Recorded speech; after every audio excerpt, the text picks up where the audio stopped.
When you talk about publishing, several things come to mind. The consolidation of the publishing industry, the so-called blockbuster complex, whereby publishers emphasize books that they imagine will be bestsellers, abandonment of the mid-list in favor of the so-called blockbusters, emphasis in publishing on the lowest common denominator and appealing to a large audience, and the whole focus on the bottom line in publishing. You're right. The publishing biz has a very bad name, even among people that work in the industry.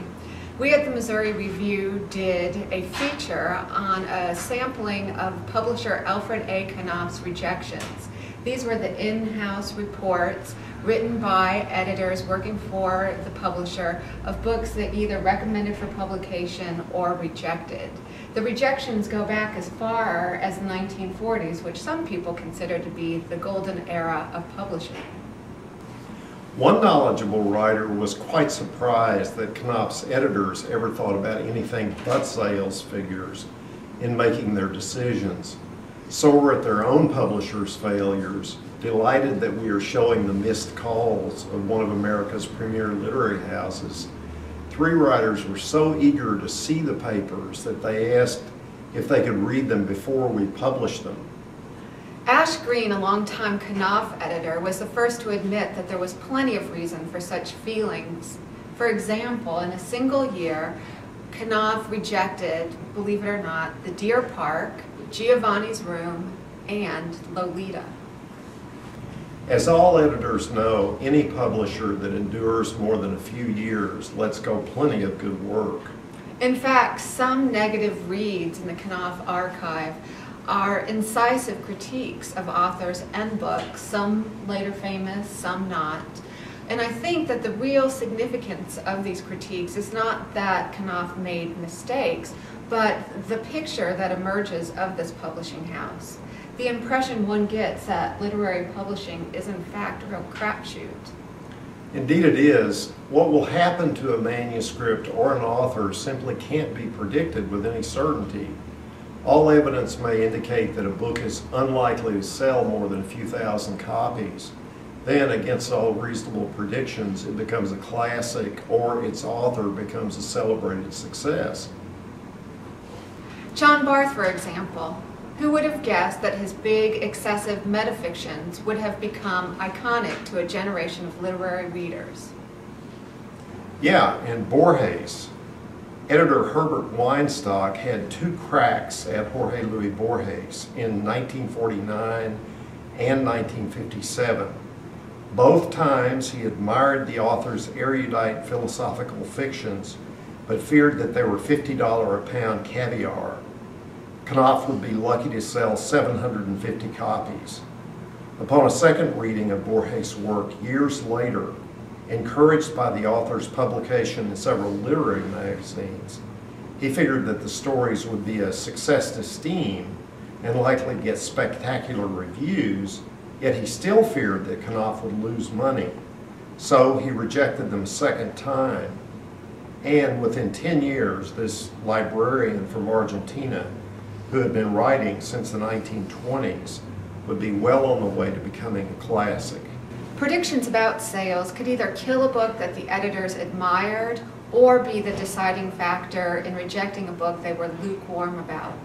Publishing houses are notoriously conservative because they're trying to make money out of what is a pretty unlikely product. It was reasonable to reject Barth's Sotweed Factor and his Giles Goat Boy. Both seemed too fanciful and bookish. Of Italo Calvino's L'entrata in Guerra, one of Knopf's editors wrote, "There's no reason to suppose that you can sell more than 1,600, 1,800, or 2,000 copies of this book. But if you are interested in gambling on what ought to be a rich future, go ahead and publish." I think these notorious rejections that we published in this feature suggest that the syndrome whereby manuscripts are rejected because of previous sales history is not something new. We often imagine that it's something that started in the 60s and the 70s. but the sales numbers that editors like to see from an author's previous books have crept higher and higher over the years. In fact, it was already a surprisingly high number by mid-century. The 1950s is a decade that some writers imagine to have been a golden age of mid-list books. Knopf rejected an Isaac Singer novel partly on the basis of sales fears, when his previous book had sold 5,000 copies. I believe that the Knopf rejections show that the manuscripts which the editors really struggled with were the manuscripts which they feared were a wrong call. Yes, in our sampling of rejections from the 1940s through the 1970s, women authors seem to arouse the most testy derision. Anais Nin, Jean Rhys, and Sylvia Plath, for example. The readers of Jean Rhys' Wide Sargasso Sea disliked the book's bleak melodrama and absence of likable characters. Sylvia Plath's The Bell Jar generated little interest from two editors who read it.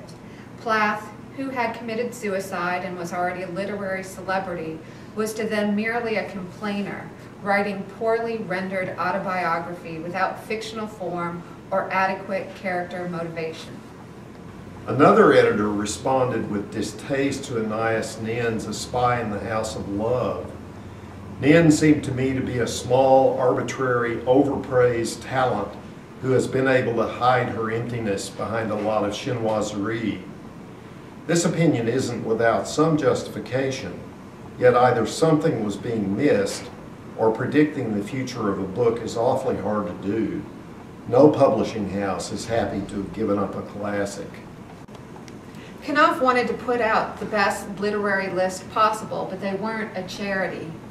They often let another house publish the first book, then they got on the bandwagon when it was obvious that the author had a proven audience. They rejected Cynthia Ozick, Milan Kundera, and Galway Canal, all of whom they questioned for different reasons. And then later, they were very happy to publish them when it was clear that these authors were winners. Alfred and Blanche Knopf were wise enough to donate their papers to the Humanities Research Center in Austin, but without restrictions about the use of the material. Knopf no longer asks its editors to write readers' reports, and I think that something has been lost as a result, since these documents offer a fascinating trove of information to the historian of 20th century American publishing. It also offered a fascinating trove of information to the editors at Knopf, the current editors at Knopf, who were fascinated by the feature and called us and wanted to see copies of it before it was out. This feature appeared in volume 23, number 2 of the Missouri Review.